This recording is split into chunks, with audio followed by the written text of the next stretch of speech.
Hello everyone, আসসালামু আলাইকুম। Welcome back to my channel life with Afrin. হাজির হয়ে গেলাম আবারও আপনাদের মাঝে গরুর কলিজা ভুনার একটি রেসিপি নিয়ে। তো চলুন কথা না বাড়িয়ে শুরু করি। তো এখানে আমি মোটামুটি 2 কেজির মতো কলিজা নিয়েছি। এবারে কলিজাগুলো খুব ভালো করে ধুয়ে আমি সিদ্ধ করে নেব। গরুর কলিজাগুলো আমি সিদ্ধ করার জন্য চুলায় অলরেডি বসিয়ে দিয়েছি, আর সামান্য একটু লবণ দিয়ে খুব ভালো করে সিদ্ধ করে ছোট ছোট সাইজে কেটে নিয়েছি।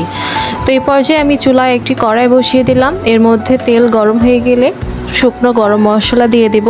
শুকনো মশলার মধ্যে ছিল তেজপাতা, দারচিনি, এলাচ, বড় এলাচ, জয়ফল, জয়ত্রী এবং গোলমরিচ ও লবঙ্গ। মশলাগুলো তেলের মধ্যে হালকা ভেজে নিয়ে এর মধ্যে আমি কুচি করে রাখা পেঁয়াজ দিয়ে দিব। আমি এখানে মোটামুটি হাফ কাপের মতো পেঁয়াজ দিয়ে দিয়েছি। এবার পেঁয়াজটাও ব্রাউন কালার করে ভেজে নেব।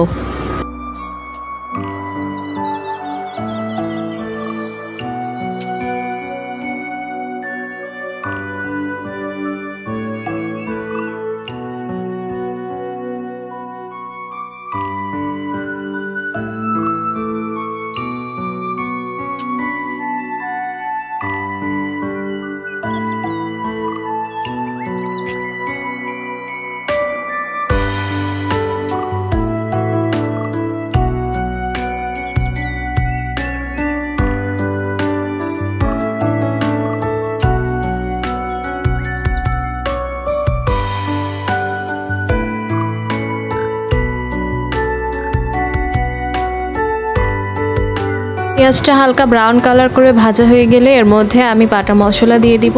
এখানে আমি 2 চামচের মতো আদা বাটা আর 2 চামচ রসুন বাটা দিয়ে তেলের সাথে খুব ভালো করে মিক্স করে নিলাম। এরপর আমি শুকনো মশলা দিয়ে দিলাম। এখানে 1 চামচ হলুদের গুঁড়া, 2 চামচ মরিচ গুঁড়া, 1 চামচ জিরা ও ধনিয়া গুঁড়া ছিল এবং ছিল স্বাদ মতো লবণ। মরিচের গুঁড়ার পরিমাণটা আপনারা আপনাদের ইচ্ছা অনুযায়ী নেবেন। আমি এখানে 2 চামচের মতো দিয়েছি। এরপর সামান্য একটু পানি দিয়ে আমি মশলাটা খুব ভালো করে কষিয়ে নেব। তো দেখুন মশলা কিন্তু কষানো হয়ে গেছে।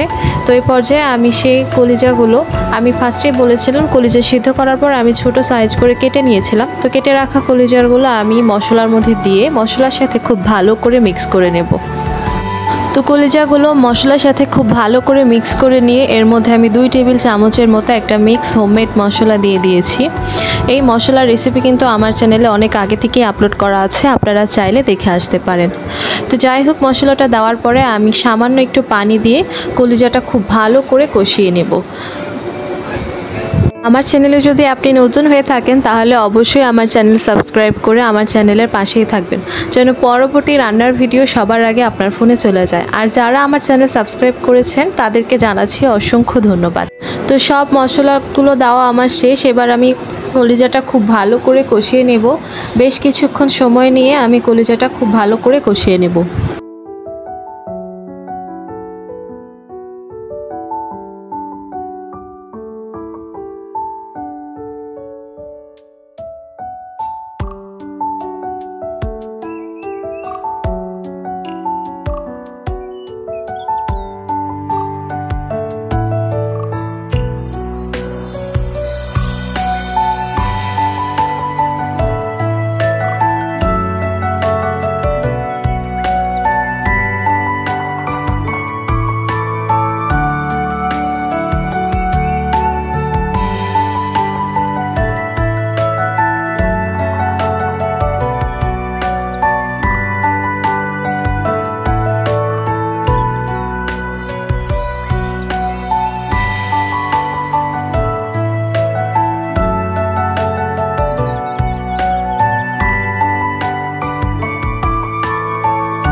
তো কষানোর এই পর্যায়ে দেখুন তেল কিন্তু উপরে চলে এসেছে, তার মানে আমার কষানো একদম কমপ্লিট। তো এখানে আমি কয়েকটা আস্ত কাঁচামরিচ দিয়ে এর মধ্যে পরিমাণ মতো পানি দিয়ে দিলাম।